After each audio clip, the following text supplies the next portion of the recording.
2027 జూన్లో జరిగే గోదావరి పుష్కరాలను కుంభమేళా తరహాలో నిర్వహించాలని భావిస్తున్న ప్రభుత్వం అందుకు అనుగుణంగా కార్యాచరణ చేపడుతోంది. వివిధ ప్రాంతాల నుంచి రాజమహేంద్రవరానికి పెద్ద ఎత్తున భక్తులు తరలివచ్చే అవకాశం ఉన్నందున రోడ్ల విస్తరణ, ట్రాఫిక్ మళ్లింపు, నియంత్రణ చర్యలను సిద్ధం చేస్తోంది. దీనికోసం డిజైన్స్ రూపొందించే ప్రక్రియను చెన్నైకు చెందిన కన్సల్టెన్సీ సంస్థకు అప్పగించారు. రాజమహేంద్రవరంలోని పుష్కర ఘాట్లు, రహదారులు, కీలక కూడలను నిపుణుల బృందం పరిశీలించింది. రూట్ మ్యాప్లో మార్పులపై సూచనలు చేసింది. రవాణా సౌకర్యాల మెరుగుదల దృష్ట్యా రోడ్ల విస్తరణ పనులు వేగవంతం చేయనున్నట్లు అధికారులు వెల్లడించారు.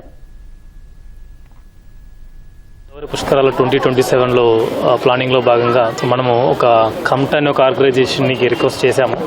చెన్నైలో ఒక specialist organisation, Chennai unified metropolitan transport అథారిటీని ఒక ఆర్గనైజేషన్కి రిక్వెస్ట్ చేశాము. సో వాళ్ళు వచ్చి ఒక ఫీల్డ్కి స్టడీ చేస్తున్నారు. సో టోటల్గా మన ఆర్ఎంసీలో రాజమండ్రి పరిధిలో ఏమేమి రూట్స్ ఉన్నాయి, సో టోటల్ ఘాట్స్ ఎన్ని ఉన్నాయి, ఘాట్స్ యొక్క స్ట్రెచ్ ఎంత ఉంది, ఒక ఘాట్ కెపాసిటీ ఎంత, సో పబ్లిక్ని మనం ఏ ప్లేస్లో డ్రాప్ చేయొచ్చు, సో డ్రాప్ చేసిన పబ్లిక్ని ఎలా తీసుకొని రావాలి.